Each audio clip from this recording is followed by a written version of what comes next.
Ayan guys, gandang umaga or madaling araw dito sa Middle East. Bahrain time, it's 1 a.m. 1 a.m. Ayan, kikita nyo pa yung titimpla ko ulit ng pampatulog na tinatawag nila. It's hibiscus. Yan po yung tsaan ng hibiscus. Hindi ko lang po alam kung meron yan sa Pilipinas, pero meron naman po. Tapos lagyan niyo po natin ulit ng ganyan po yung itsura niya. Yan po yung itsura niya sa pack. Tapos yan yung pag natanggal na siya.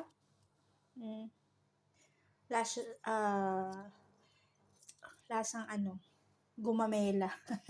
Kulay pula po siya. Teka po, nagpapakulo po tayo ng gatas. Wait lang for kasi ako ay nahaluan ko siya ng kumukulong gatas. Ayun na po, nagpapakulo po tayo ng gatas. Ayan. Medyo, yung lang, yung tamang kulo lang. Huwag naman yung kulong-kulo. Yung makikita nyo lang yung ganyan yung itsura ng gatas. Para lumalabas na siya, tapos yan, medyo kumukulo-kulo na yung gatas. Yan lang po yung texture niya. Para tama-tama lang siyang inumin. Hindi naman po yung kulong-kulo talaga. And then, okay na yan. Yan na siya. So, okay na siya.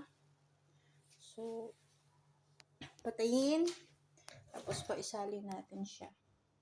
Yan po siya. Pag nilagyan nyo na siya ng milk, is magkukulay pula yan.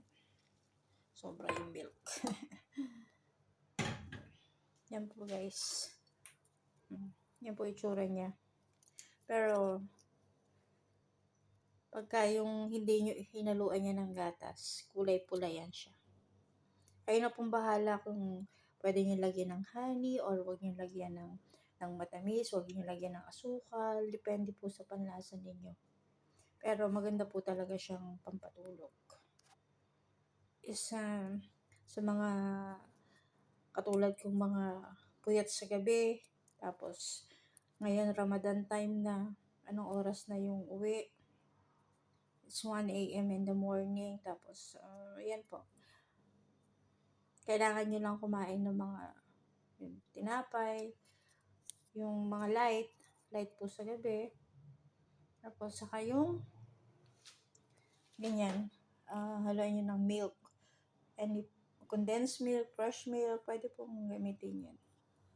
Sige, bye guys. Be healthy and safety always, and pray and be wealthy, healthy life. Okay po. Bye-bye.